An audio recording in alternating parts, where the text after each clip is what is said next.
Hello. So I'm excited to be in Mumbai today.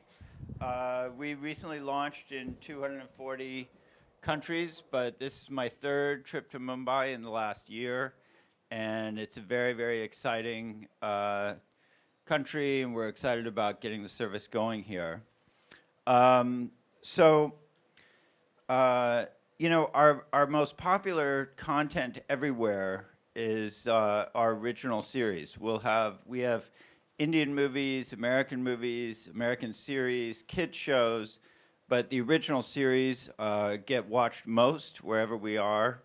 So that includes Top Gear and Man in the High Castle and shows like that. And we've had some success in the U.S. with Amazon Studios with these shows. We've won the Golden Globe 2 years in a row for Best Comedy. We won Best Actor at the Golden Globe for 3 years in a row. We recently won 3 Academy Awards for Best Screenplay, Best Actor, and Best Foreign Film for The Salesman. And so we want to bring, a similar exciting tradition here to our efforts in India and serve Indian customers. And I think that some keys to that are, India has such a rich storytelling tradition, and I think the most important thing we can do is empower great Indian artists to tell Indian stories that have universal resonance. And that aligns with our general theme of the key to success is to basically get great artists who are super talented and at the top of their game and want to do something exciting and empower them to do that, and then find big stories that really have the excitement and size of film, but sort of the story scope of television. So we call it Filmavision, and it's kind of a new and fun thing. And I think the project we're talking about today, The Forgotten Army with Kabir Khan, who I'm about to introduce, it perfectly epitomizes what we're trying to do. So we're really looking forward to a very ambitious project that we'll shoot from here to Singapore, and so I hope everyone looks forward to it. So now let me introduce Kabir Khan.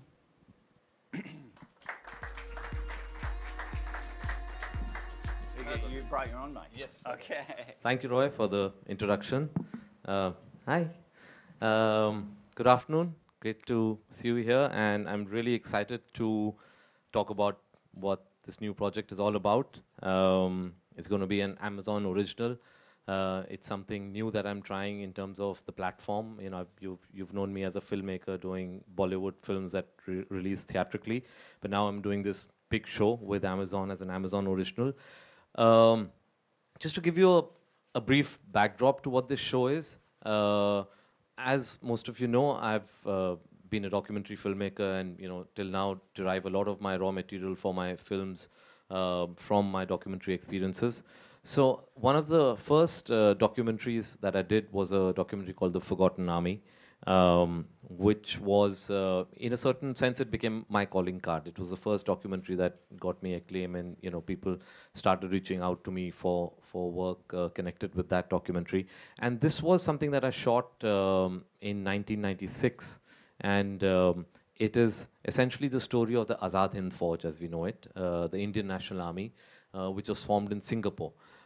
We've all read about this in bits and pieces in our history books. There's not much of it. But what I did was I went and tracked down 2 veterans of this army, 2 soldiers who were part of this army, Captain Lakshmi Sehgal, who was the commander of the women's infantry unit in this army called the Rani Jhansi Regiment, and Colonel Gurbakh Singh Dhillon, who was also famous for one of the 3 being tried at the Red Fort trials. They were 86, and I went up to them and I said, we really don't know anything about this army and what happened in those years from 1942 to 1945 in World War II. Would you come back with me and retrace this journey? They thought I'm cuckoo there. They thought I'm mad, because at 86 to take them back on this journey, which was going to be, we were traveling on the road for 3 months.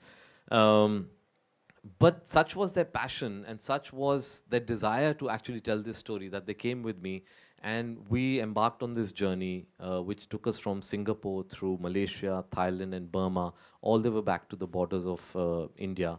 And this was exactly the route that the Azad Hind Fauj had taken on 55 years ago from when I filmed during World War II. And ever since I did that documentary, there was so much that I experienced behind the camera. There was so much that I saw, which was much more than what went into the documentary, that I always wanted to make a big feature about this subject. So honestly, today when I say that this is a story that made me want to become a filmmaker. This is a story that I thought this is the one story I have to tell.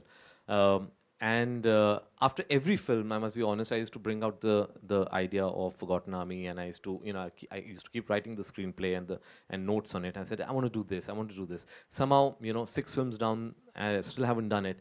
And then, as they say, sometimes things happen for the better. And now when I'm undertaking this journey and making the Forgotten Army actually into a series, a mini series, I think it lends itself much better to this platform. And that's what I'm really excited about, because Amazon is actually giving me a platform which is allowing me to make it with much greater scale, much greater reach in terms of audience, and really be true to the spirit of this amazing story. Because somewhere down the line, we do a certain Bollywoodization of our stories. There are certain parameters within which we need to operate when we're telling certain stories, and that sometimes takes away from the spirit of the story. And suddenly, I got this platform where, for me, it's really a liberating experience to be able to tell a story exactly the way you want to narrate it. I mean, if a Japanese soldier is speaking in Japanese, so be it. I don't need to think of a tool.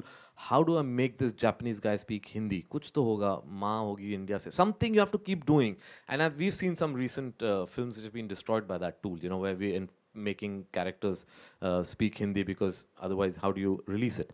And so it's just, as a filmmaker, I must say that it's been a great experience in scripting this. I'm still scripting it, and being able to narrate the story the way I really wanted to. So I think we should open it up to questions, and and from there we'll take on whatever you want to know about this subject. Thank you.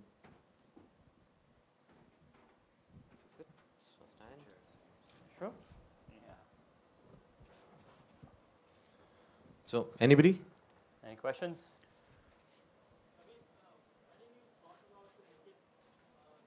A documentary on a big screen. Ever did you thought about it? I already have made this documentary. So this comes from my documentary called The Forgotten Army. So because of what I did in the documentary, the story comes from there.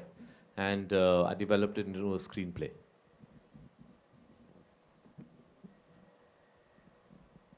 Any more questions? Yes?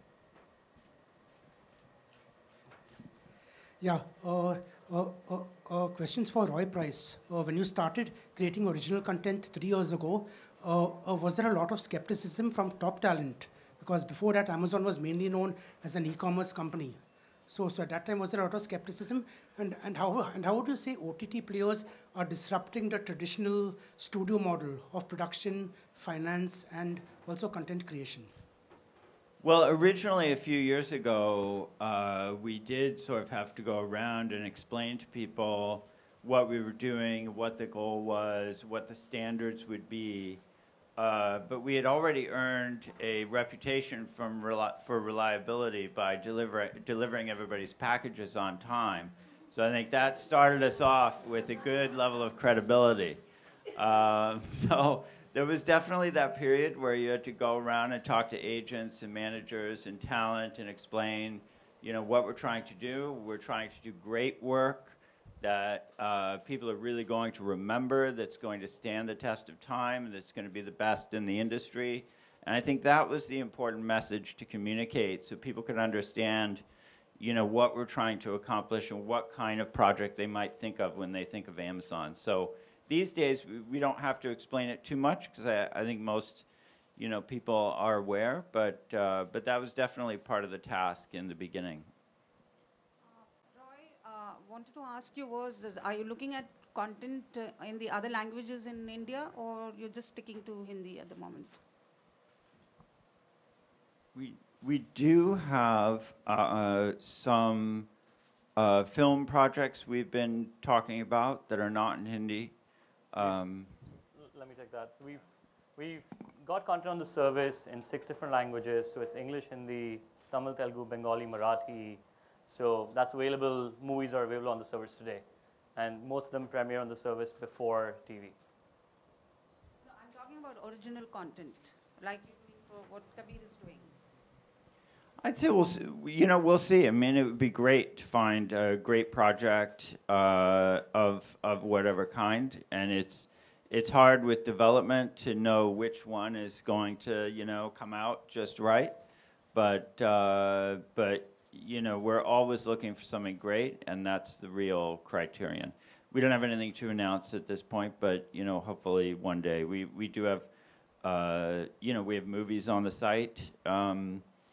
In Tamil and Telugu and so on, and so hopefully one day originals as well. Hi, this is Nishant from Stuff magazine.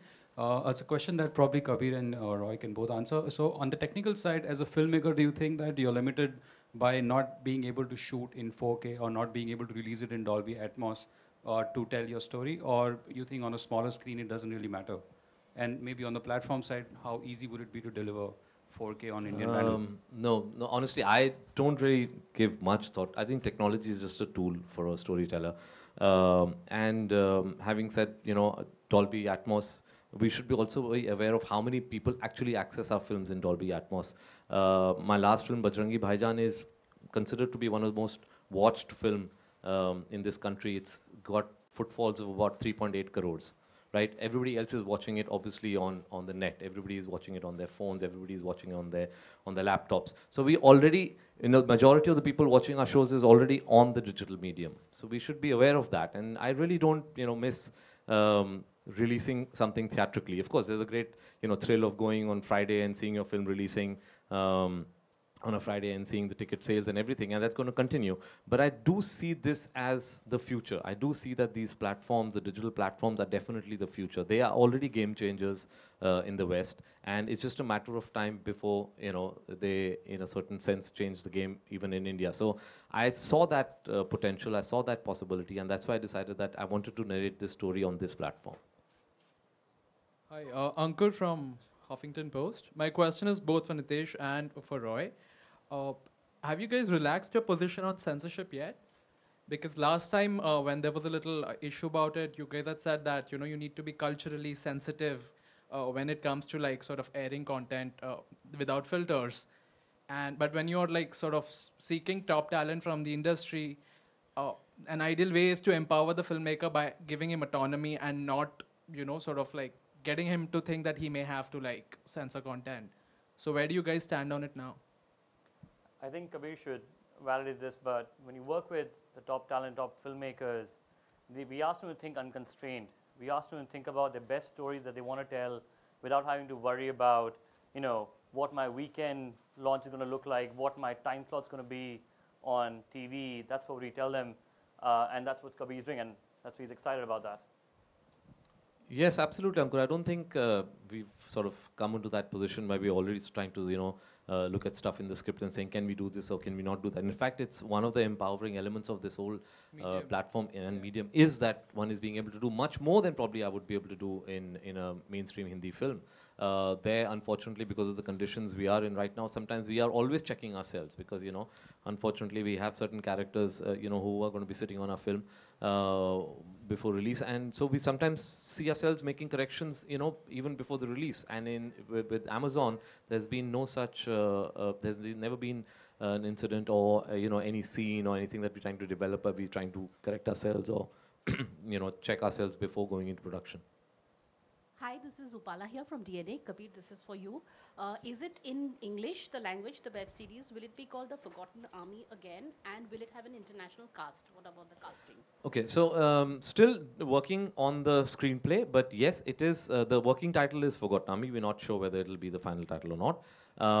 Whether it's going to be in Hindi, yes, predominantly in Hindi, but at the same time, I think what I'm going to do is I'm going to let every character speak in the language that comes naturally to them. So there would be Japanese because there's a strong Japanese presence in the film because of the Azad Hind Fauj. There's a Burmese presence, and then of course the presence of British soldiers. So I think when I'm writing, I'm going to let every character speak whichever language comes to them naturally, and that's one of the greatest, I think, liberating factors for me as a filmmaker to be able to do that.